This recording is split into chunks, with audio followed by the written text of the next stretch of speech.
नमस्कार साथियों, ultra smart academy Udaipur में आप सभी का हार्दिक स्वागत अभिनंदन करता हूं स्टूडेंट। और अभी तक चैनल जिसने भी सब्सक्राइब नहीं किया है वो चैनल को सब्सक्राइब करें, लाइक करें, कमेंट करें और ज़्यादा से ज़्यादा लोगों तक ये चैनल पहुंचाएं ताकि ये जो क्लासेस चल रही है इसका लाभ स्टूडेंट ले सके। तो अभी तक की जो क्लासेस थी उनके रिव्यूज़ आ रहे हैं कि सर बहुत अच्छा पढ़ा रहे हैं। हमारी जो कोशिश है वो हम पूरी कर रहे हैं और हम जो भी है वो स्टूडेंट के साथ में हम सीखने की कोशिश करते हैं स्टूडेंट।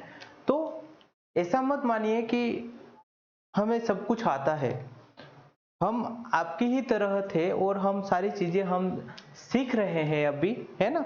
और हम बिल्कुल ही जीरो से शुरू करते हैं और जीरो से शुरू करने के बाद में सारी चीज़ें हम समझने की कोशिश करते हैं स्टूडेंट।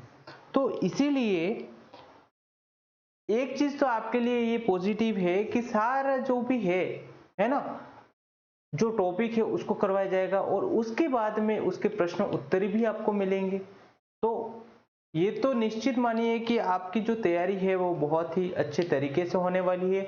चाहे 2 दिन लेट हो जाएगी लेकिन जो भी आपको पढ़ाया जाएगा वो बहुत ही अच्छे तरीके से एक्सप्लेन किया जाएगा स्टूडेंट। और आज जो हम स्टार्ट करने जा रहे हैं, है ना, और आज जो भी टॉपिक है उसको हम स्टार्ट करने से पहले हमने जो पिछली जो पढ़ा था, हमने जैसे कि हमने पढ़ा था डाइजेस्टिव सिस्टम, हमने स्टार्ट किया था।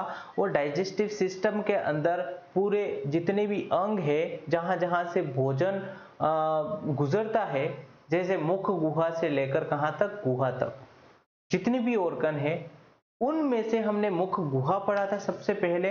और उसमें जो सबसे पहले हमने अध्ययन किया था वो गया था दांतों के बारे में। और दांत हमने बोले थे कि जो उत्पत्ति के आधार पर तो दांत 2 प्रकार के होते हैं, लेकिन कार्य और संरचनात्मक के आधार पर जो दांत होते हैं वो 4 प्रकार के होते हैं स्टूडेंट। तो जो मनुष्य के जो दांत हैं, जो मानव के जो दांत हैं, वो वयस्क अवस्था में 32 उसकी संख्या रहती है, ये बताया था। और जो 4 प्रकार के जो दांत हैं, इंसिजर, कैनिन, प्रीमोलर, मोलर, इनके वर्क बताए थे कि इनका अलग अलग कार्य है। किसी का चीरना है, किसी का काटना है, तो किसी का चबाना है। फिर हमने संख्या देखी थी और बच्चों में कौन से किस प्रकार के दांत नहीं पाए जाते वो देखा था। दांत की जो ऊपरी परत है जिसे हम इनेमल कहते हैं वो किसकी बनी हुई होती है, वो चीजें हमने देखी थी स्टूडेंट। और सबसे मोस्ट इंपॉर्टेंट है कि जो ये इनेमल वाला जो भाग है, इससे जो निचले वाली जो परत है उसको हम डेंटिन कह रहे थे। और इस डेंटिन से तंत्रिकाएं निकलती है और वही तंत्रिकाएं कहां से जुड़ी हुई रहती है स्टूडेंट, मस्तिष्क से जुड़ी हुई रहती है, ब्रेन से जुड़ी हुई रहती है। और इसका एक ही कार्य है कि ये संवेदनाओं के प्रसारण का कार्य करती है स्टूडेंट। ये आपको विशेष रूप से ध्यान रखना है। फिर हमने पढ़ा था इसके बाद में यवला पढ़ा था, ये एक मांसपेशी होती है, वो चीजें हमने देखी थी स्टूडेंट।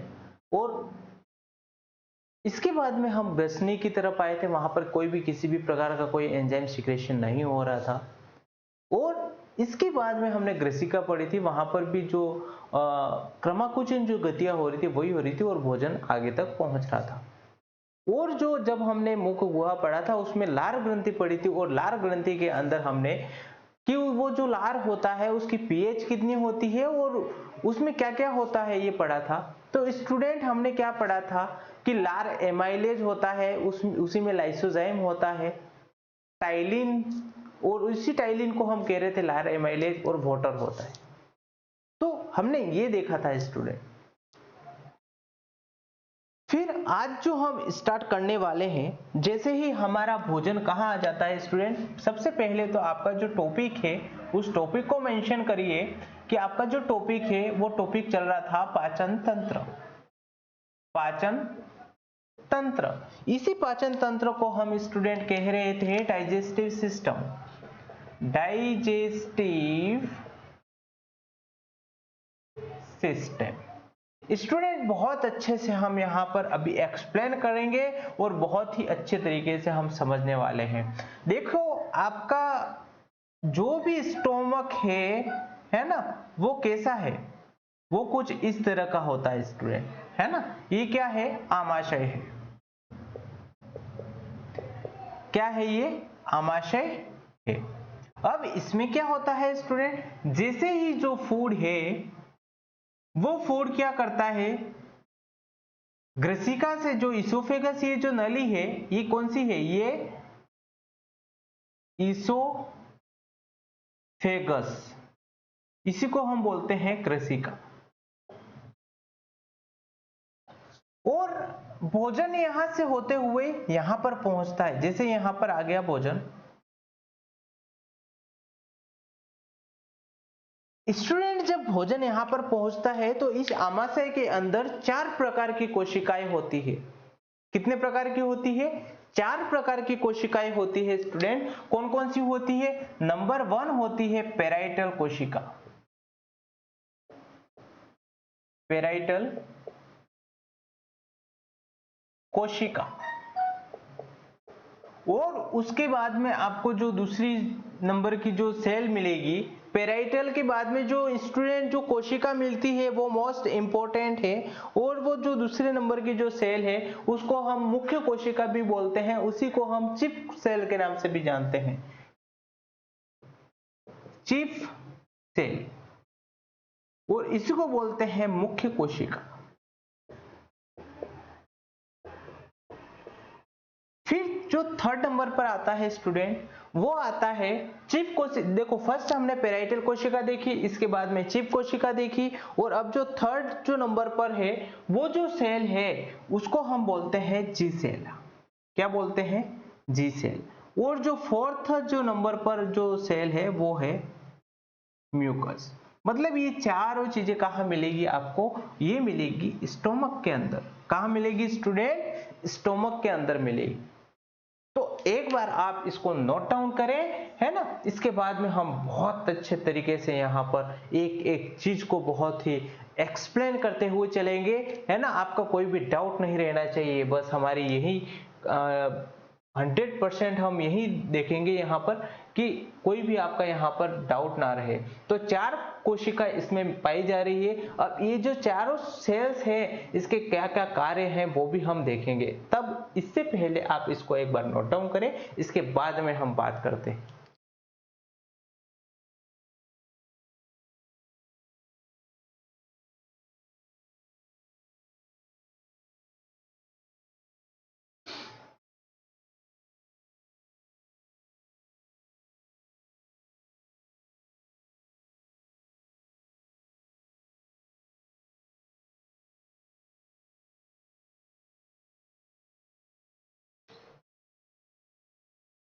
स्टूडेंट्स आपने नोट डाउन कर लिया होगा, नोट डाउन कर लिया होगा आपने। तो हमने यहां पर कितनी सेल्स देखी, 4 सेल देखी हमने। जो फर्स्ट जो सेल है, जो फर्स्ट जो सेल है उसी को हम बोलते हैं पेराइटल कोशिका।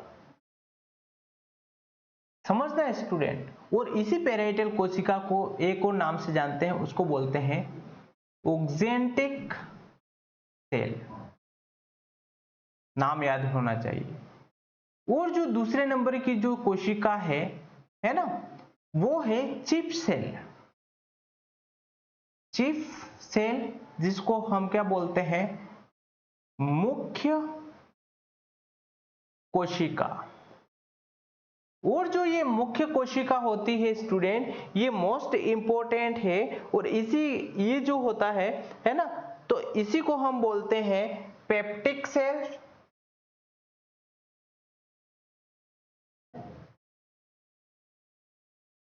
पेप्टिक सेल के नाम से भी जानते हैं, और एक और नाम से जानते हैं, वो नाम है स्टूडेंट जाइमोजन कोशिका। Zymogen cell. तो ये आपको एकदम क्लियर होना चाहिए। और 3rd नंबर पे हम बात करें तो वो जो सेल है वो है जी सेल। क्या नाम हो जाएगा? जी सेल हो जाएगा स्टूडेंट। और जो चौथे नंबर की जो कोशिका है वो है म्यूकस सेल, और इसी म्यूकस सेल को बोल रहे थे म्यूकस कोशिका। स्टूडेंट मोस्ट इंपॉर्टेंट है। अब क्या होगा, अब कहानी सुनिए कि ये जो 4 प्रकार की जो कोशिकाएं हैं कहां पर है? ये स्टोमक के अंदर है, आमाशय के अंदर मिल रही है। अब क्या होता है स्टूडेंट, जो ये जी सेल है, ये जी सेल किसका सिक्रेशन करती है? ये जी सेल सिक्रेशन करती है गैस्ट्रीन का। किसका सिक्रेशन करती है स्टूडेंट? ये सिक्रेशन करती है गैस्ट्रीन। और इस गैस्ट्रीन का क्या कार्य है वो देखते हैं।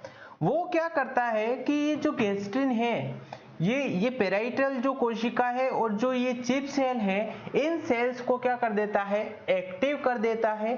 और एक्टिव करने के बाद में इस पेराइटल कोशिका से किसका सिक्रेशन हो जाएगा? वो सिक्रेशन होगा स्टूडेंट हाइड्रोक्लोरिक एसिड का। किसका सिक्रेशन हो जाएगा स्टूडेंट? हाइड्रोक्लोरिक एसिड का सिक्रेशन हो जाता है। ये कहानी समझना स्टूडेंट बहुत ही इंपॉर्टेंट है।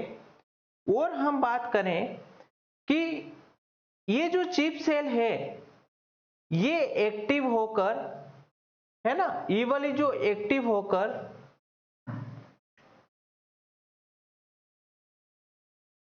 दो एंजाइम जो है कि इनएक्टिव जो एंजाइम है वो सिक्रेशन करता है, और एक का नाम है पेप्सिनोजन। आपने नाम सुना होगा पेप्सिनोजन, और एक का नाम है प्रोरेनिन। मोस्ट इंपोर्टेंट है स्टूडेंट, ये आप ध्यान रखेंगे। और हम बात करें कि ये जो सबसे जो महत्वपूर्ण है कि ये जो प्रोटीन है कौन सा? पेप्सिनोजन। अब क्या होगा कि ये जो पेराइटल सेल से जो कोशिका है, ये कोशिका से जो एचसीएल निकला है वो एचसीएल कहां पर जाएगा? वो एचसीएल कहां पर जाएगा स्टूडेंट? ये जाएगा इस प्रोरेनिन के पास में, इस पेप्सिनोजन के पास में जाएगा। और क्या करेगा? ये जो निष्क्रिय अवस्था में जो पेप्सिनोजन था, जो प्रोरेनिन था, इसको कन्वर्ट कर देगा पेप्सिन के अंदर, और इसको कन्वर्ट कर देगा रेनिन के अंदर। तो हम बात करें स्टूडेंट कि ये जो पेप्सिन है ये एक प्रोटीन पाचक एंजाइम है। क्या है? प्रोटीन पाचक एंजाइम। प्रोटीन पाचक एंजाइम। ये सारी एक्टिविटी कहां हो रही है? स्टोमक के अंदर। और ये जो रेनिन है ये छोटे बच्चों में जो मिल्क होता है ना, उसको डाइजेस्ट करने में जो उपयोगी जो एंजाइम है वो है रेनिन। तो हम बात करें कि इस रेनिन को हम बोलते हैं मिल्क, है ना, मिल्क प्रोटीन पाचक एंजाइम। तो ये आपको स्टूडेंट ध्यान रखना है ना, तो ये आप बिल्कुल ही ध्यान रखेंगे स्टूडेंट। और इसके बाद में जो कहानी है वो भी महत्वपूर्ण है ना। तो ये क्या करता है? इस रेनिन का काम है जो भी मिल्क प्रोटीन है उसका क्या करता है? पाचन करता है। इसीलिए इस प्रोटीन को बोलते हैं मिल्क प्रोटीन। और ये जो है पेप्सिन, ये सभी प्रकार के जो भी आप प्रोटीन खाएंगे उन सभी प्रोटीनों का क्या करेगा? ये डाइजेशन करेगा स्टूडेंट, ये पेप्सिन, ये ध्यान रखना। और पेप्सिन को पेप्टोन और डाइपेप्टोन में तोड़ देगा, ये भी आप विशेष रूप से ध्यान रखें। और हम और आगे की ओर देखें स्टूडेंट, तो ये जो प्रोटीन है, ये जो रेनिन है ये वाला, इसको एक और नाम से जानते हैं और वो नाम है केसिन प्रोटीन। क्या नाम है? Casein protein. कौन सा प्रोटीन है? तो केसिन प्रोटीन। ये विशेष रूप से स्टूडेंट आप ध्यान रखेंगे। और ये जो प्रोरेनिन है ये 7 से 8 वर्ष के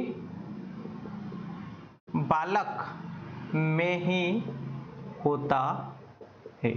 ये भी आप विशेष रूप से ध्यान रखें स्टूडेंट। और अगर हम बात करें कि एक और जो आपकी सेल रह रही है वो सेल है म्यूकस सेल। म्यूकस सेल, और ये जो म्यूकस सेल है इसका एक ही काम है, ये सिक्रेशन करेगा चिपचिपा पदार्थ, और ये चिपचिपा पदार्थ स्रावित करेगा। और जितना भी ये जो डाइजेशन में मतलब जो ये पेराइटल सेल के द्वारा जो ऑक्जेंटिक सेल के द्वारा जो एचसीएल सिक्रेशन किया था वो क्या करेगा, वो स्टोमक की जो दीवार है उनसे बचाएगा स्टूडेंट। ये आप विशेष रूप से ध्यान रखें। तो आपके एग्जाम ओरिएंटेड एक मोस्ट इंपॉर्टेंट आपको यहाँ पर फैक्टर नजर आ रहे होंगे कि आपके स्टोमक के अंदर जो एक पाचन हो रहा है वो पाचन किसका हो रहा है, वो पाचन सिर्फ और सिर्फ किसका हो रहा है स्टूडेंट, प्रोटीन का। तो हम कह सकते हैं कि आमाशय के अंदर सिर्फ एक ही चीज का पाचन होता है और वो पाचन होता है प्रोटीन का। तो स्टूडेंट आप एक बार इसको वापस से हम रिवाइज करते हैं कि जो हमारा डाइजेस्टिव सिस्टम हमने पढ़ा, इस डाइजेस्टिव सिस्टम में जो भोजन था वो कहां पर आ गया, वो आया जो इसोफेगस था, इसोफेगस से कहां एंटर कर गया, अब जो आमाशय है वहां पर आ गया भोजन। और आने के बाद में उस आमाशय के अंदर कितनी 4 कोशिकाएं होती है स्टूडेंट, पेराइटल कोशिका, और इसी पेराइटल कोशिका को बोलते हैं ऑक्जेंटिक सेल, चिप सेल, और इसी को बोलते हैं पेप्टिक सेल, और इसी सेल को बोलते हैं जाइमोजन सेल। और एक और सेल होती है जी सेल, और एक सेल होती है म्यूकस सेल। तो ये जो चारों प्रकार की जो सेल है वो क्या करेगा, जैसे ही हमारा भोजन आमाशय के अंदर जाएगा तो ये जो जी सेल है, ये जी से गैस्ट्रिन है ना, तो ये जो जी सेल है ये गैस्ट्रिन का सिक्रेशन करेगा।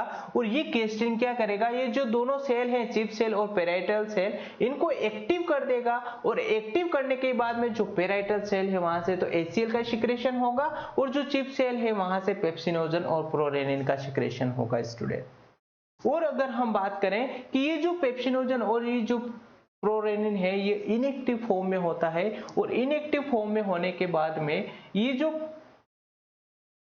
इस HCl के द्वारा एक्टिव कर दिया जाता है, और एक्टिव करने के बाद में किस में चेंज हो जाता है, पेप्सिन और रेनिन में। और इसी रेनिन को हम बोलते हैं केसिन प्रोटीन स्टूडेंट। ये आप विशेष रूप से ध्यान रखेंगे।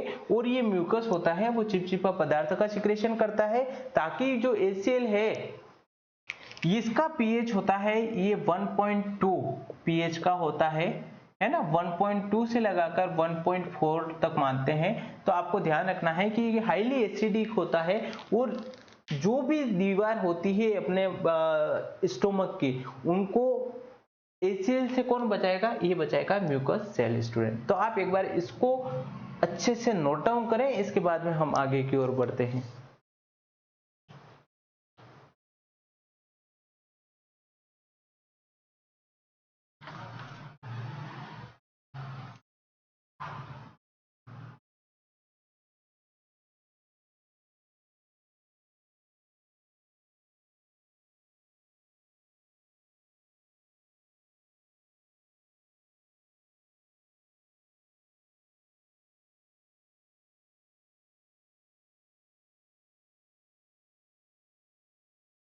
आपने नोट डाउन कर लिया होगा स्टूडेंट। अब हम आगे की ओर बढ़ते हैं।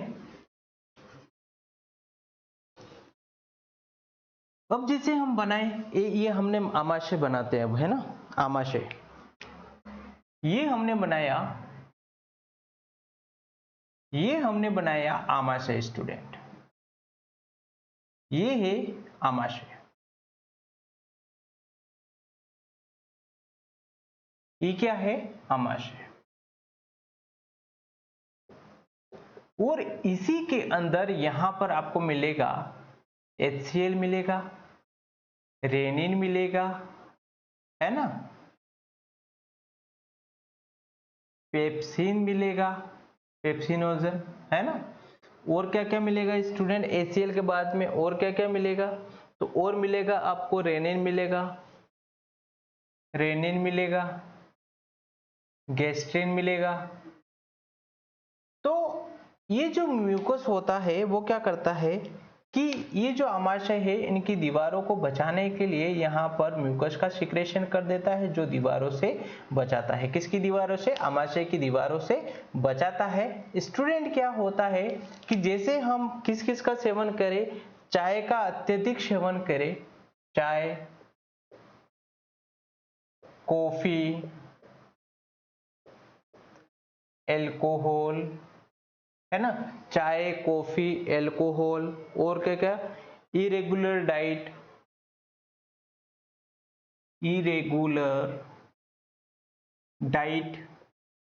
इरेगुलर डाइट की बात करें, और किसकी बात करें? शादी पार्टी का खाना, शादी पार्टी का खाना, होटल का खाना, है ना। और हम बात करें कि पेन किलर जो ड्रग्स लेते हैं, पेन किलर ड्रग्स, अब इसका हम जब अत्यधिक सेवन करते हैं, चाय का अत्यधिक सेवन कर लिया है, कॉफी का अत्यधिक सेवन कर लिया है, एल्कोहल का जब अत्यधिक सेवन करते हैं, इरेगुलर डाइट है, आपके खाने का समय निश्चित नहीं है ना, शादी पार्टी का खाना है जो ज्यादा ऑयली होता है, होटल का खाना है ना, और हम बात करें पेन किलर ड्रग्स लेते हैं, तो इनसे क्या होता है, जो भी स्टोमक के अंदर जो पेराइटल जो सेल है स्टूडेंट, पेराइटल सेल, ये पेराइटल जो सेल है ये क्या होती है, ये ओवर एक्टिव हो जाती है, ओवर एक्टिव, और इसी ओवर एक्टिव को बोलते हैं अति सक्रिय। और अति सक्रिय होने पर क्या होगा स्टूडेंट कि जो HCl है उसका सिक्रेशन क्या होगा, ज्यादा, और HCl का अगर सिक्रेशन ज्यादा है तो क्या हो जाएगा स्टूडेंट, तो वो हो जाएगा एसिडिटी की प्रॉब्लम, एसिडिटी की प्रॉब्लम हो जाएगी स्टूडेंट, ये आपको ध्यान रखना है। और इसी एसिडिटी को खत्म करने के लिए एंटा एसिड का उपयोग किया जाता है। तो एंटा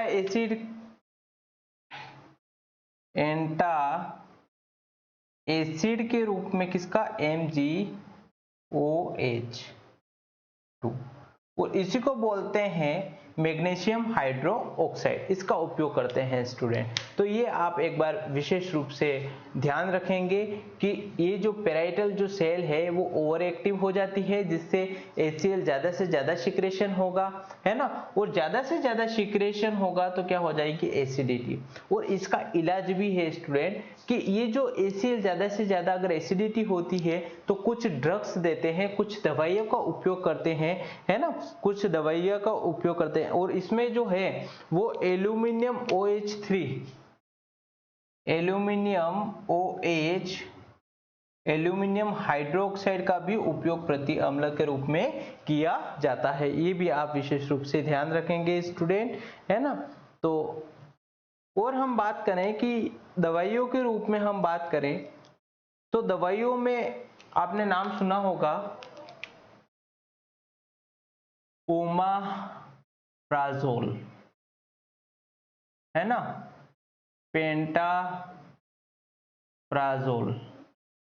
ओमाप्राजोल, पेंटाप्राजोल, है ना,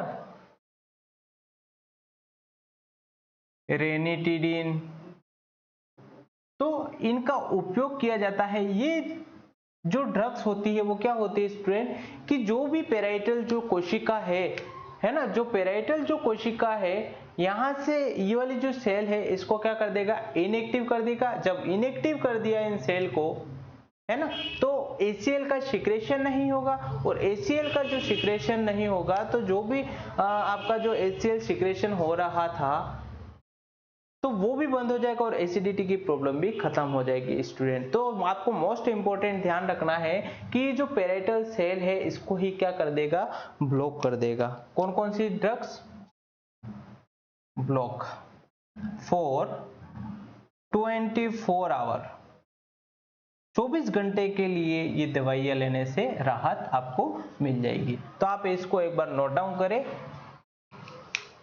इसको नोट डाउन करें, फिर हम आगे की ओर बढ़ते हैं स्टूडेंट।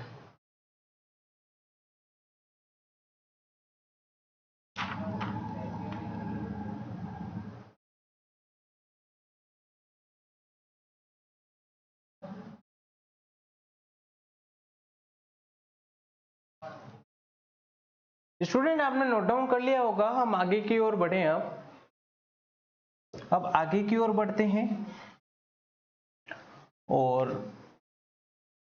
हम बहुत ही अच्छे तरीके से यहाँ पर हर एक चीज समझने वाले हैं स्टूडेंट, तो बिल्कुल ही निश्चित रहिएगा। और अब जो हम हैं वो एक एक चीज विस्तृत रूप से अच्छे तरीके से नोट डाउन कर लेते हैं। तो हम लिखेंगे आमाशय में, आमाशय हेडिंग डालेंगे आमाशय, फिर लिखेंगे आमाशय में, आमाशय में 4 प्रकार की कोशिकाएं पाई जाती है। जो 4 प्रकार की जो कोशिका है उनका नाम लिखेंगे। पहला है पेराइटल कोशिका, और इसी पेराइटल कोशिका को हम बोल रहे थे ऑक्जेंटिक सेल। दूसरे नंबर की है वो है चिप सेल, इसी को हम बोल रहे थे मुख्य कोशिका, और इसी को हम बोल रहे थे स्टूडेंट जाइमोजन सेल, और इसी सेल को हम बोल रहे थे पेप्टिक सेल। ये सारे नाम आप ध्यान रखेंगे। फिर हम बात करें थर्ड नंबर पर, हमने देखा था जी सेल। जी सेल से क्या सिक्रेशन हो रहा था, गैस्ट्रिन का। और चौथे नंबर पे जो सेल है उसका नाम है म्यूकस सेल, म्यूकस सेल। तो इन चारों का आप नाम है वो नोट डाउन करें स्टूडेंट, इसके बाद में हम आगे की ओर बढ़ते हैं। और इसी म्यूकस सेल को श्लेष्मा कोशिका भी कहते हैं, ये लिख लीजिए, नोट डाउन कर लें, श्लेष्मा कोशिका, श्लेष्मा कोशिका स्टूडेंट मोस्ट इंपॉर्टेंट है। तो इसके बाद में हम लिखेंगे कि जी सेल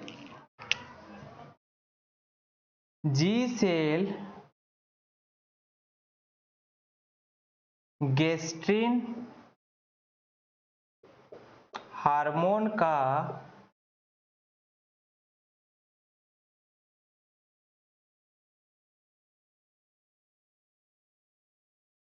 सिक्रेशन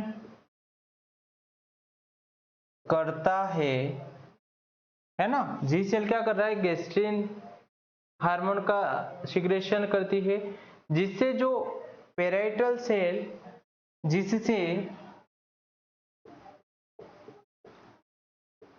पेराइटल सेल व चिप सेल क्या हो जाती है, सक्रिय हो जाती है। क्या हो जाती है स्टूडेंट, सक्रिय हो जाती है। और पेराइटल कोशिका से और पेराइटल कोशिका से क्या हो जाता है, HCl, पेराइटल कोशिका से HCl निकलता है। आप एक बार इसको नोट डाउन करें स्टूडेंट, फिर हम आगे की ओर बढ़ते हैं।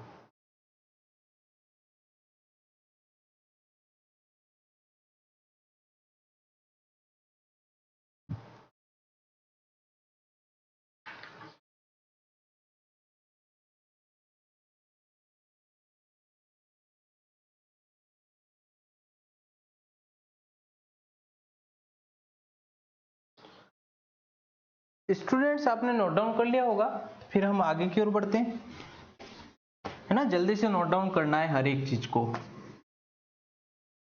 ताकि हम ज्यादा से ज्यादा ज्ञान को ग्रहण कर पाए।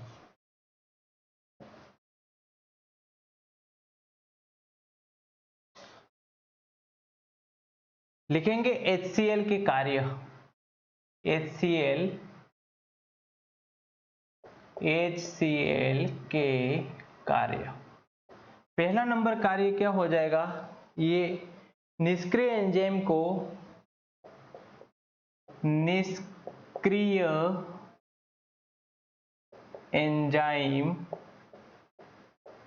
को सक्रिय एंजाइम में बदलता है। सबसे पहला कार्य तो ये है, जैसे जो पेप्सिनोजन था उसको किस में चेंज कर दिया, पेप्सिनोजन को पेप्सिन में चेंज कर दिया, वो किसका कार्य है, HCl का ही कार्य है। और जो प्रोरेनिन था उसको रेनिन में चेंज किया, किसने किया। और जो रेनिन है उसके लिए मोस्ट इंपोर्टेंट है, उसको केसिन प्रोटीन भी कहा जाता है, ये आपको बिल्कुल नहीं भूलना है इसमें। तो आपको जो प्रश्न मिलेगा वो केसिन प्रोटीन के नाम से ही मिलेगा, तो ये आपको विशेष रूप से ध्यान रखना है। अभी तक के जो एग्जाम है उसमें केसिन प्रोटीन के नाम से पूछा गया प्रश्न है। पिछली बार जो सेट का जो एग्जाम हुआ था उसमें पूछा गया था, ये मोस्ट इंपोर्टेंट है। और इसका एक और काम हो जाएगा कि यह भोजन के साथ आने वाले, यह भोजन के साथ आने वाले, भोजन के साथ आने वाले सूक्ष्म जीवों को नष्ट कर देता है, नष्ट करने में सहायक होता है, ये सभी लिख सकते हैं। तो आप विशेष रूप से इसका ध्यान रखेंगे स्टूडेंट। और उसके बाद में हम देखें कि श्लेष्मा कोशिका जो होती है, श्लेष्मा है ना, श्लेष्मा कोशिका के द्वारा, श्लेष्मा कोशिका के द्वारा क्या सिक्रेशन होता है, म्यूकस। श्लेष्मा निकलता है, श्लेष्मा कोशिका के द्वारा क्या निकलता है, श्लेष्मा निकलता है जो आमाशय में एक आवरण बना लेता है, जो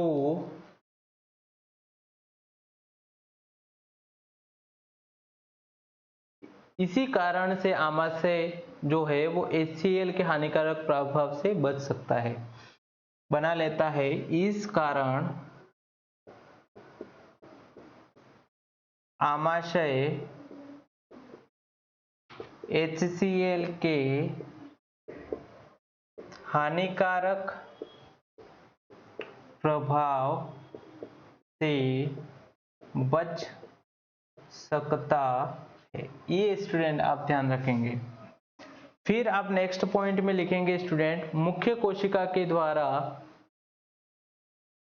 चीफ सेल की बात कर रहा है, मुख्य कोशिका के द्वारा क्या क्या सिक्रेशन हो रहा था, पेप्सिनोजन और प्रोरेनिन एंजाइम निकलते हैं।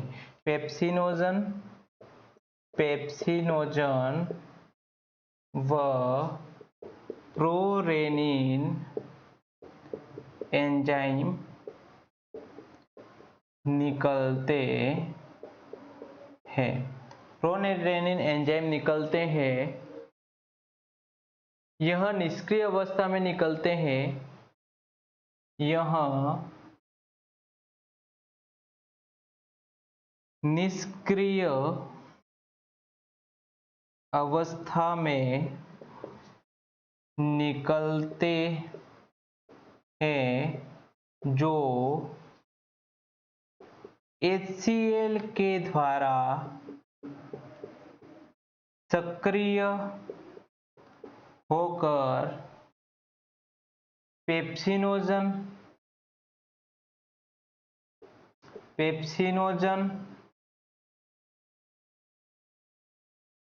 पेप्सिन में तथा प्रोरेनिन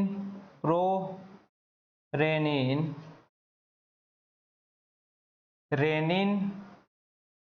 में बदल जाता है और इस रेनिन को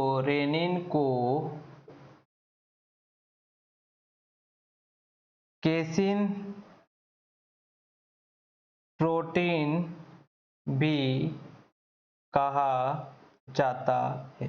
स्टूडेंट आप इसको एक बार नोट डाउन करें तो ये मोस्ट इंपॉर्टेंट है। स्टूडेंट हमने क्या देखा है कि जो भी आमाशय था उसमें 4 प्रकार की कोशिकाएं थी, है ना, पेराइटल सेल, पेप्टिक सेल, है ना, जी सेल और एच सेल, जी सेल और म्यूकस सेल। तो जो जी सेल थी वहां से गैस्ट्रिन निकल रहा था। क्या निकल रहा था? Gastrin hormone. और ये गैस्ट्रिन हार्मोन क्या करता है, जो ऊपर वाली जो 2 सेल हैं, जो पेराइटल सेल और पेप्टिक सेल, उनको क्या कर देता है? एक्टिव कर देता है। और एक्टिव करने से क्या होगा, जो पेराइटल जो सेल है वहां से HCl का सिक्रेशन होगा और वहां से HCl का सिक्रेशन होने के बाद में क्या करेगा, जो दूसरी वाली जो सेल थी, जो जिसे हम मुख्य कोशिका या चिप सेल भी कहते हैं, वहां से जो निष्क्रिय अवस्था में जो पेप्सिनोजन है और रेनिन प्रोरेनिन है वो निष्क्रिय अवस्था के अंदर है, उसका सिक्रेशन होता है।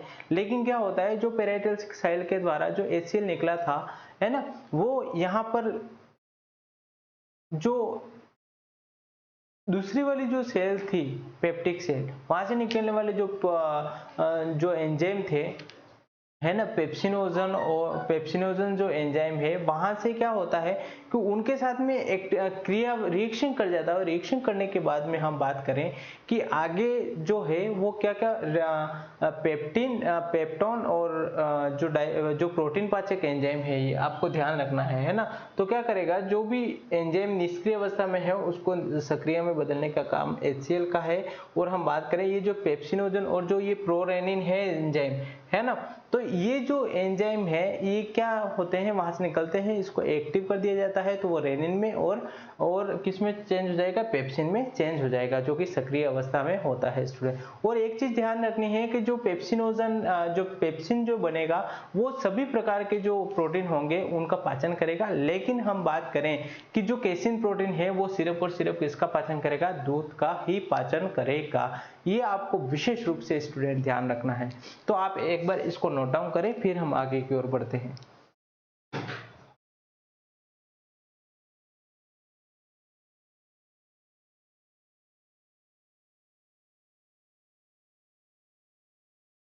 स्टूडेंट आपने नोट डाउन कर लिया होगा, हम आगे की ओर बढ़े।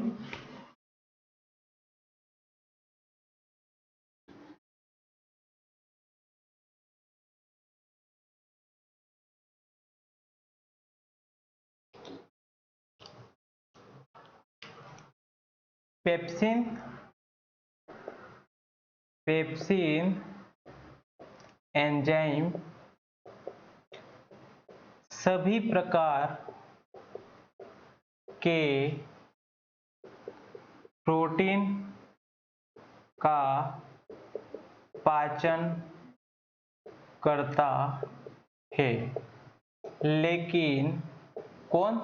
लेकिन जो रेनिन है वो एंजाइम केवल दूध के प्रोटीन का पाचन करता है।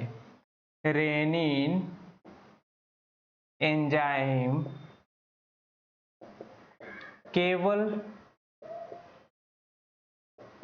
दूध के प्रोटीन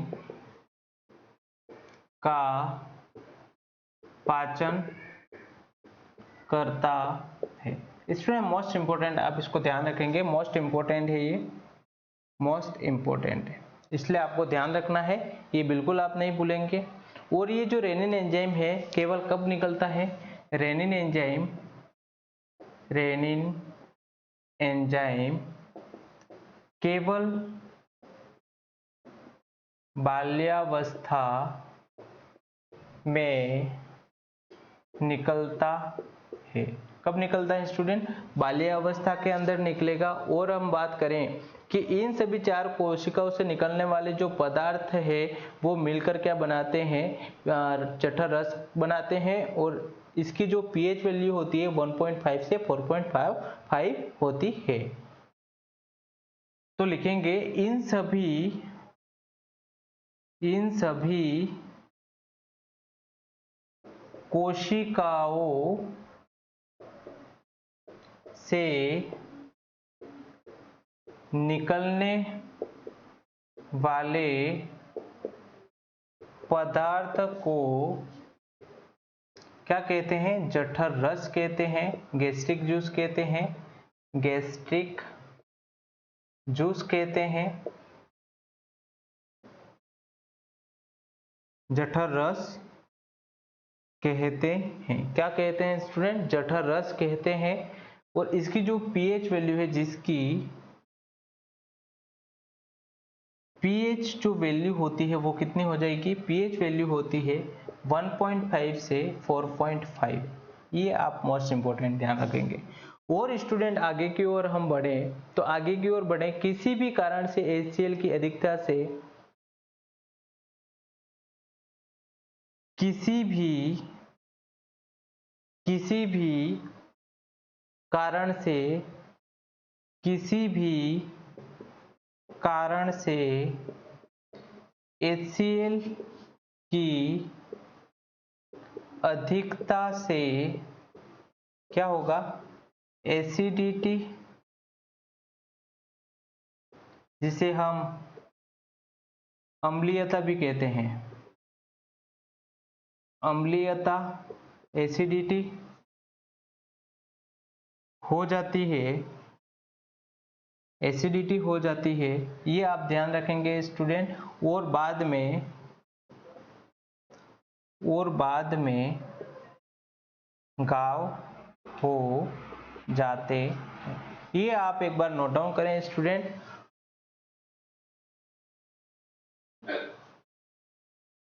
और ये जो जठर रस है ना, तो स्टोमक के अंदर जो घाव उत्पन्न हो जाते हैं उसके लिए हम बात करें कि ये एसिडिटी अगर हो गई है, तो एसिडिटी होने के बाद में इसका इलाज कैसे करें? तो इसके लिए प्रति अम्ल का यूज किया जाता है ना।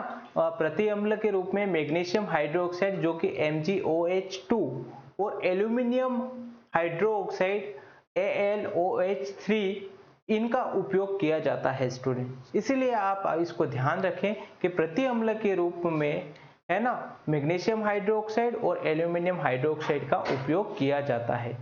ये आप एक बार नोट डाउन करेंगे, है ना। एक बार आप इसको नोट डाउन करें, फिर हम बाकी की बातें करते हैं।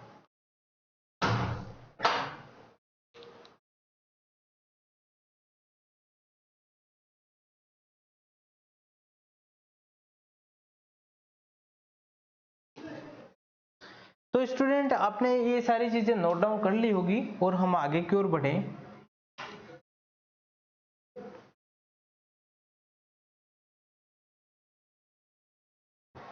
हम आगे की ओर बढ़ते हैं, है ना।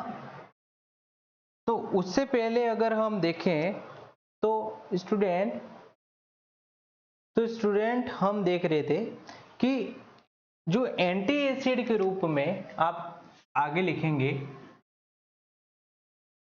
एंटी एसिड, है ना। और इसी को बोलते हैं प्रति अम्ल। और प्रति अम्ल के रूप में आप किसको उपयोग करोगे स्टूडेंट? तो प्रति अम्ल के रूप में आप जो उपयोग करोगे वो लिख लीजिएगा। एक तो है magnesium oxide MgOH whole twice 2, aluminium hydroxide AlOH3, है ना। लिखेंगे मैग्नीशियम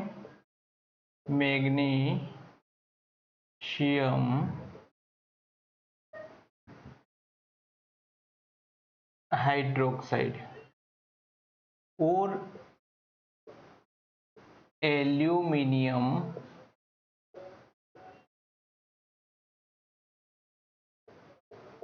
हाइड्रोक्साइड। तो ये मोस्ट इंपॉर्टेंट है स्टूडेंट, प्रति अम्ल के रूप में हम किसका उपयोग करते हैं, तो इसका उपयोग करेंगे। और हम बात करें कि ऐसी दवाइयां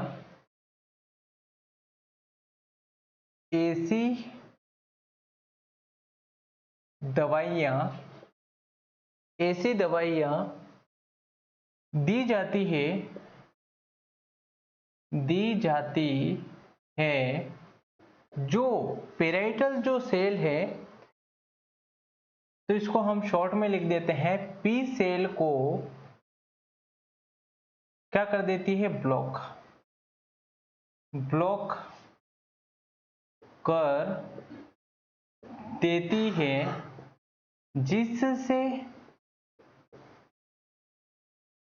HCl का स्त्राव नहीं होता।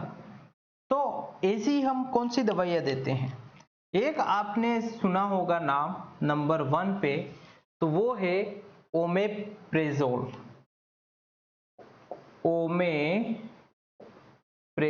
स्टूडेंट। और दूसरे नंबर पर जो बात करें, पेंटाप्रोजोल।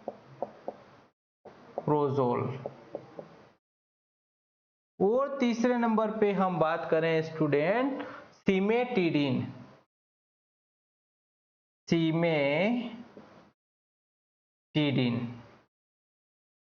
ये आपको विशेष रूप से ध्यान रखना है। और आपको एक और चीज ध्यान रखनी है, मोस्ट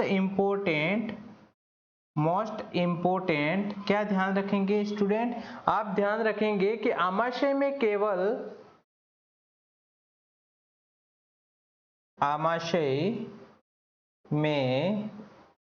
केवल प्रोटीन का पाचन होता है। किसका पाचन होता है स्टूडेंट, प्रोटीन का पाचन होता है। और आप लिखेंगे कार्बोहाइड्रेट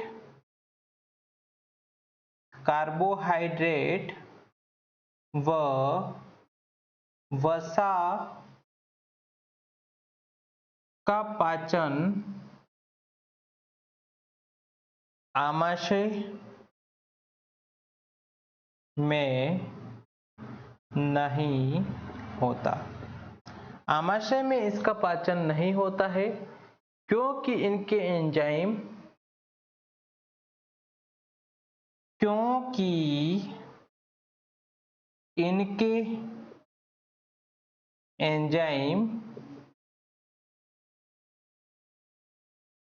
आमाशय में नहीं पाए जाते। ये स्टूडेंट आप ध्यान रखेंगे कि मोस्ट इंपॉर्टेंट है, ये सारे एग्जाम में पूछा जाता है।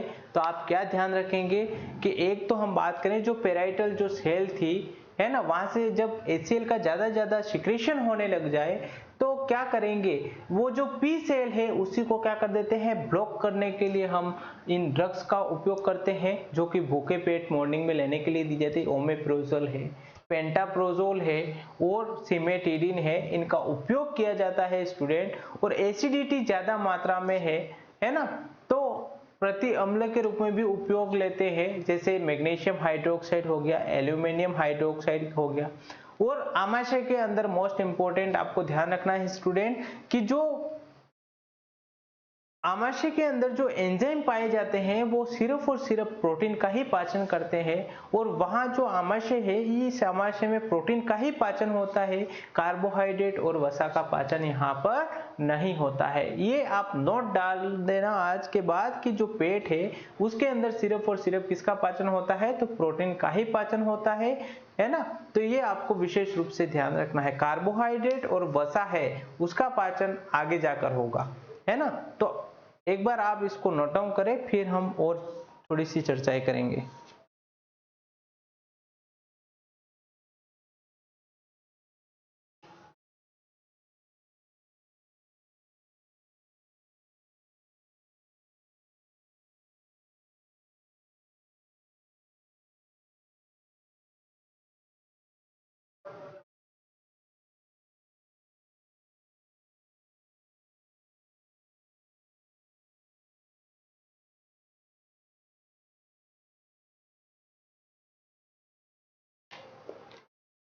तो स्टूडेंट, हमने जो आज की जो क्लास ली थी, तो वो हमने जैसे ही भोजन कहाँ पर आया था, भोजन आया था आमाशय के अंदर आया, और आमाशय में आने के बाद में स्टूडेंट कि जो आमाशय के अंदर जो सेल है, कितने प्रकार की सेल है, 4 प्रकार की है। पेराइटल ऑक्जेंटिक सेल है ना, पेराइटल ऑक्जेंटिक सेल को बोल रहे हैं। और हम बात करें जो दूसरे प्रकार की जो सेल थी वो थी चीफ सेल, जिसको मुख्य कोशिका भी कहते हैं, उसी को पेप्टिक सेल कहते हैं, उसी को जाइमोसिस जो सेल है उसको उसी को कहते हैं।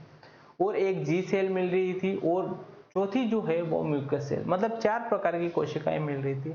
अब कहानी ये है कि जो जी सेल है वहां से गैस्ट्रिन का सिक्रेशन हो रहा था, और गैस्ट्रिन क्या कर रहा था, जो पेराइटल सेल है और जो चिप सेल है वहां उन दोनों जो सेल है उनको एक्टिव कर रहा था, और जो पेराइटल सेल है वहां से एचसीएल का सिक्रेशन हो रहा था, और जो चिप सेल है मुख्य कोशिका उससे पेप्सिनोजन, किसका सिक्रेशन हो रहा था, पेप्सिनोजन और प्रोरेनिन का सिक्रेशन हो रहा था। और क्या करें कि ये जो सिक्रेशन हो रहा था जो चिप सेल से पेप्सिनोजन और रेनिन का, तो वो इनएक्टिव फॉर्म में सिक्रेशन हो रहा था। तो स्टूडेंट क्या होता है कि जो इनएक्टिव जो फॉर्म में था है ना, उसको जो ये जो कोशिका है, जो पेराइटल कोशिका वहां से निकलने वाला जो एचसीएल हार्मोन है, तो ये जो पेराइटल जो कोशिका पेराइटल है, और जो हम बात करें दूसरा, तो उनको जो प्रोरेनिन है उन दोनों को एक्टिव कर देता है, और एक्टिव करने के बाद में एक को पेप्सिन में चेंज करेगा, किसको, पेप्सिनोजन को पेप्सिन में चेंज करेगा, और प्रोरेनिन को रेनिन में चेंज करेगा। और जो पेप्सिन है वो प्रोटीन पाचक एंजाइम है, पी से पी याद रखना, प्रोटीन पाचक एंजाइम। और जो प्रोटीन पाचक एंजाइम है ये सभी प्रकार के प्रोटीनों को पाचन करता है। और जो रेनिन है उसको केसिन प्रोटीन कहते हैं, क्योंकि ये केसिन प्रोटीन का पाचन करता है, मतलब ये दूध में जो उपस्थित जो प्रोटीन होता है उसी का पाचन करता है। ये स्टूडेंट आप ध्यान रखेंगे। और हम बात करें कि जो आमाशय की जो दीवारें हैं उन दीवारों पर जो म्यूकस लगा हुआ होता है, तो वो जो म्यूकस जो ग्रंथियां होती है उससे म्यूकस का सिक्रेशन होता है, म्यूकस सेल होती है उनसे म्यूकस का सिक्रेशन होता है, जो कि एक पीला गाढ़ा पदार्थ होता है। और वो क्या करता है, चारों तरफ जो आमाशय है उसके चारों तरफ लिपटा हुआ रहता है, जो कि जो ये सेल जो है पेराइटल सेल से निकलने वाला है ना, तो उसको क्या करेगा, उसको मतलब जलने से बचाएगा कुल मिला के। क्योंकि ये हाईली एसिडिक होता है, जो एचसीएल होता है वो 1.2 pH का होता है, मतलब हाईली एसिडिक होता है स्टूडेंट, है ना। मतलब आप एक हथेली पर अगर डालते हैं तो हथेली पे अगर वो जो एसिड है यहाँ पर डालेंगे तो यहाँ पर निकल सकता है। लेकिन आप समझे इन चीजों को कि जैसे म्यूकस है वो कितना खतरनाक होगा, तो वो बचा कर रखता है, वहां पर अल्सर नहीं होने देता। और समस्या ये हो जाती है कि कभी कभी जो पेराइटल सेल होती है वो ओवर एक्टिव हो जाती है, और ओवर एक्टिव होने की वजह से ज्यादा एचसीएल का सिक्रेशन हो जाता है, और ज्यादा एचसीएल सिक्रेशन होने से क्या होगा स्टूडेंट कि एसिडिटी की प्रॉब्लम होगी। और उसी एसिडिटी की अगर प्रॉब्लम होती है तो प्रति अम्ल एंटी एसिड का उपयोग किया जाता है, और एंटी एसिड के रूप में हम उपयोग करते हैं मैग्नीशियम हाइड्रोक्साइड और एल्यूमिनियम हाइड्रोक्साइड का। ये स्टूडेंट आप ध्यान रखेंगे। और हम बात करें कि जो पी सेल है पेराइटल सेल, उससे उसी को ब्लॉक कर दे, अगर ज्यादा एसिड सिक्रेशन हो रहा है तो पी सेल को ही ब्लॉक करवा देते हैं कुछ ड्रग्स के द्वारा। और ऐसी ड्रग्स है ओमेप्रोजोल हो गया, है ना, और पेंटाप्रोजोल की बात कर दी, और तीसरे नंबर की है सिमेटिडिन। तो ये तीनों जो ड्रग्स हैं ये भी मोस्ट इंपोर्टेंट अपना कार्य करती है ना, पी सेल को ब्लॉक करने में। ये आप विशेष रूप से ध्यान रखें। और एक चीज है कि जो आमाशय के अंदर ये सारी जो एक्टिविटीज हो रही है, मतलब ये प्रोटीन का ही पाचन होता है। कहां पर गांठ बांध लेना स्टूडेंट कि आमाशय के अंदर सिर्फ और सिर्फ प्रोटीन का पाचन होता है, क्योंकि वहां पर सिर्फ और सिर्फ जो एंजाइम मिलते हैं वो प्रोटीन को पाचन करने वाले ही एंजाइम मिलेंगे, इसीलिए वहां पर प्रोटीन का ही पाचन होता है। कार्बोहाइड्रेट और वसा का पाचन आमाशय में नहीं होता है, ये आप बिल्कुल ध्यान रखेंगे स्टूडेंट। तो आज की जो हमारी क्लास है वो यहीं तक रहने वाली है ना।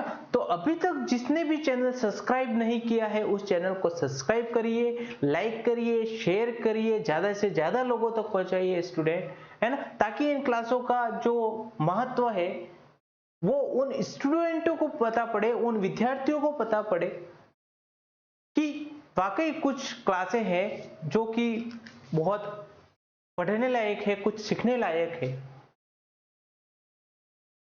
तो स्टूडेंट ज्यादा से ज्यादा लोगों को जोड़े और हमारी जो ये एक यूएस कम्युनिटी है ये बहुत ही, ऐसा नहीं है कि 1 या 2 दिन के लिए आए और चल गए, ये वाली नहीं है। एक बहुत ही, अब जब स्टार्ट हुई है तो बहुत ही लंबे समय तक चलेगी।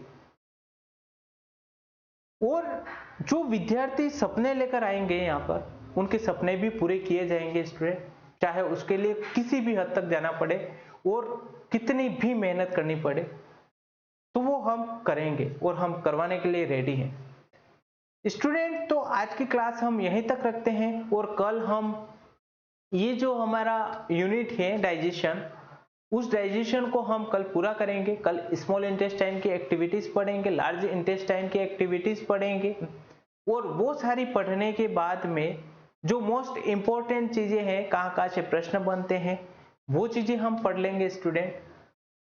और उसी के साथ में हम ये जो यूनिट है डाइजेस्टिव सिस्टम उसको हम संपूर्ण रूप से फिनिश करेंगे। और बहुत ही अच्छे, अगर आपको कोई चीज समझ में नहीं आ रही है तो आप कमेंट बॉक्स में आप अपना प्रश्न वहां पर आप लिख सकते हैं, तो हमारी जो भी टीम है वो आपसे कांटेक्ट करने की कोशिश करेगी, आपका जवाब सकारात्मक रूप से पूरी तरह से दिया जाएगा। तो आज की क्लास हम यहीं तक रखते हैं स्टूडेंट। धन्यवाद। जय हिंद, जय भारत।